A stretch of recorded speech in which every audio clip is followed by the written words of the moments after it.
Yeah, the offseason does suck. Mostly. But that's why your boy's here. To help you push through with takes, opinions, and sprinkling a dash of tomfoolery for good measure. So here we go. 5-piece. Right now. Let's do it. As a man of a certain age, I probably shouldn't just assume that many of you are familiar with a lot of the things that I remember from childhood. But just going to take a wild shot in the dark here. Sesame Street. Letter of the day. If you don't know it, you'll catch on here quickly. Okay, boys and girls. Today's 5-piece is kicked off and brought to you by the letter I. As in, I still dream of Joe Reed. I'm not letting it go. You guys are going to have to deal with it. And I might be insufferable for a little while if they keep him on the team, because I'm going to keep pumping this propaganda until the man is no longer an option.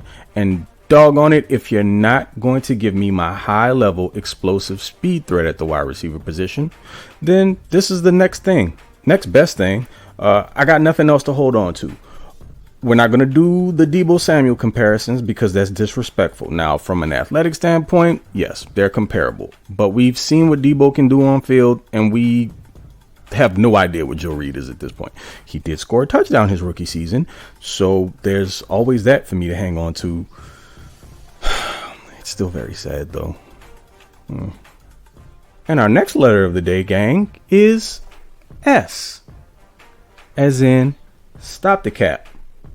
If you're not familiar with the term, it's slang for BS. Who started this whole thing about Khalil Mack being cooked? I'm super confused there. I believe before last year, the man had only missed 2 games in his NFL career. So the whole injury prone label, you're overdoing it by a lot. And also, there's a little snapshot, kind of a condensed version, abbreviated, of his stat line from last season. 6 sacks in 7 games, huh?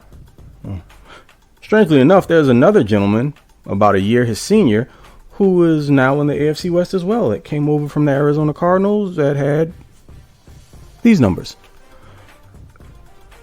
But for some reason, people don't seem to think he's even close to washed, even though, as far as those sack numbers are concerned, there's a certain number of them that came in really, really odd fashion.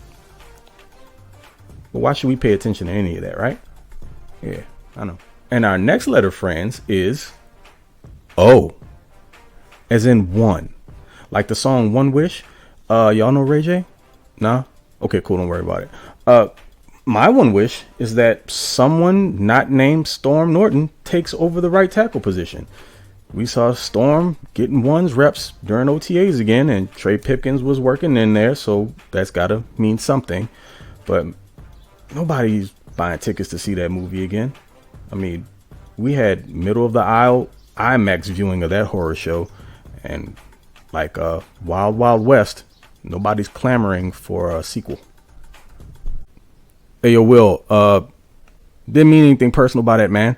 I did love Ali, though, and I don't even think Chris Rock's all that funny, by the way, just so you know. Okay, we good?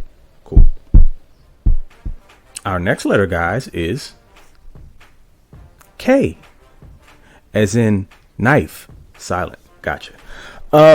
Which is something that Derwin James has been under, 3 of his 4 years in the NFL? Oh, man, that is so freaking scary to say. I hate that.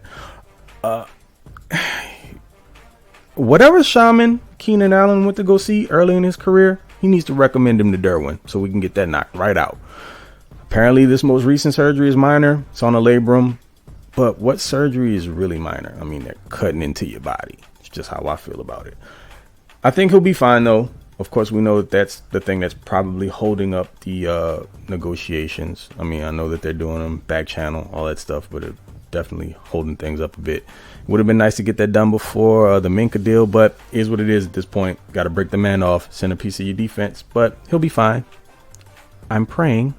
And our final letter today, friends, is P. As in, pay that man his money. Talking about Justin Herbert. I wouldn't be surprised if Justin doesn't even really break the bank for the Chargers. Now, am I saying he's not going to get a massive deal? Nope, I don't mean that at all. I think next year is when he's eligible for extension, so they might as well just go ahead and knock it out. I think whatever that number is, they'll be able to structure it to where they're not strapped, because Justin will want to have guys around him. And if you want to extend this window for as long as humanly possible and keep decent players around him, then they're gonna have to find a way to move these numbers around. Now, I could be totally wrong, and he just decides to back the Brinks truck up and say, look, I need all of that. Who knows?